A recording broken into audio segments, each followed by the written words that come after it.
This is Central ITV, and now it's time for the latest news from our part of the world.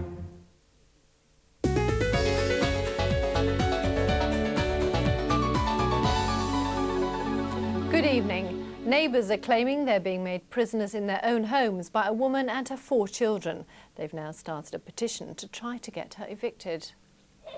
Louise Matthews and her children moved into their home in Tewkesbury last October. 22 neighbours have signed a petition claiming the family make their lives hell. They say Louise slams doors and plays loud music, and the children constantly scream in the street and garden. I keep my doors and my windows shut. I'm like a prisoner in my own house. How bad is it next door? Oh, it's been terrible. The noise has been terrible. There's kids screaming, music playing. I think this is unfair, me saying that I'm a neighbour of Mel. You know, I just want a peaceful life, and I could do without people judging me, and, you know, I've had a lot of comments. You know. Do you make a lot of noise? No, I don't, no. I feel the noise my children make is just normal play. The Seven Vale Housing Society, which owns the houses on the estate, says it's investigating the complaints. Neighbours who signed the petition have been given report sheets so they can detail every time the family causes a nuisance. Louise Matthews has been warned to keep her children under control, otherwise the family could be evicted. Whatever happens, Louise Matthews says she now hopes to move, as she doesn't want to live on an estate where she's so unwelcome. A pub landlord is still critically ill after he was attacked outside his pub following a fight between 2 gangs of men. Glenn Roberts, who's 27, was punched in the face outside the Quarrygate pub in Headington in Oxford at the weekend. Half an hour earlier, rival gangs from Oxford and Northampton had been fighting inside. Police have set up an incident room and are appealing for witnesses. A farmer has started a one-man crusade to bring affordable housing to the countryside.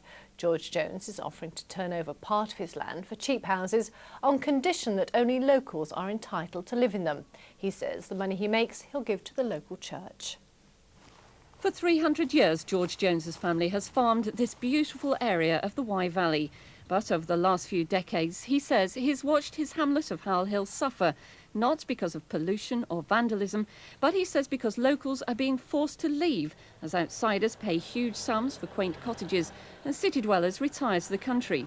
The houses would be strictly for locals who have been driven out of the area in the last 30 years with high prices of small cottage properties that have been bought by people outside that have done them all up. In most cases, they've done them up and left and put them up into the 150,000 to 200,000 pound bracket, and we're never likely to see any youngsters carrying on because they're just priced out.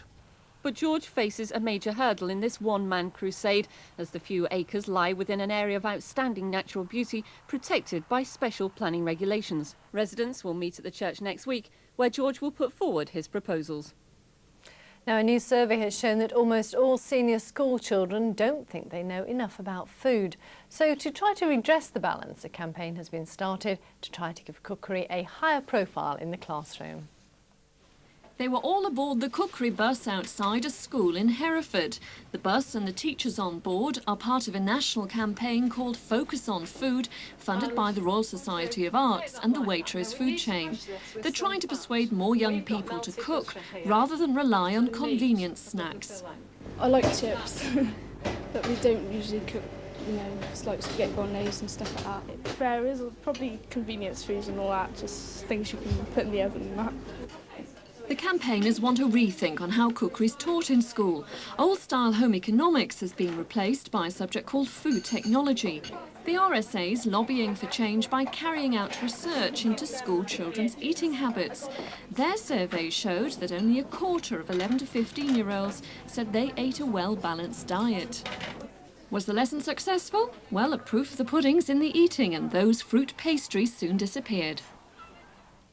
I'm not surprised they look delicious. Now, a penguin has become so chummy with his keepers that he refuses to be fed with his penguin pals.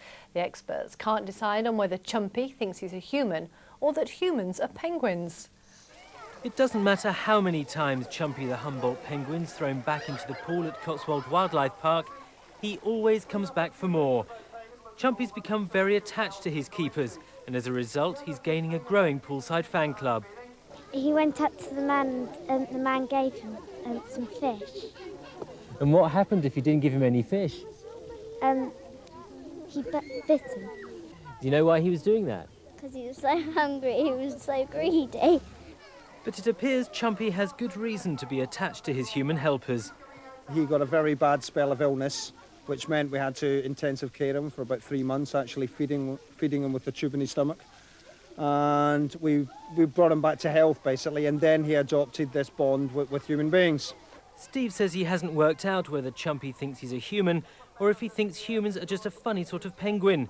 Either way, he's become the star attraction of the penguin pool, and his keepers continue to use the art of gentle persuasion to get Chumpy back with his real friends. That's it from us for now. We're back at 6 o'clock tomorrow morning. Until then, goodbye.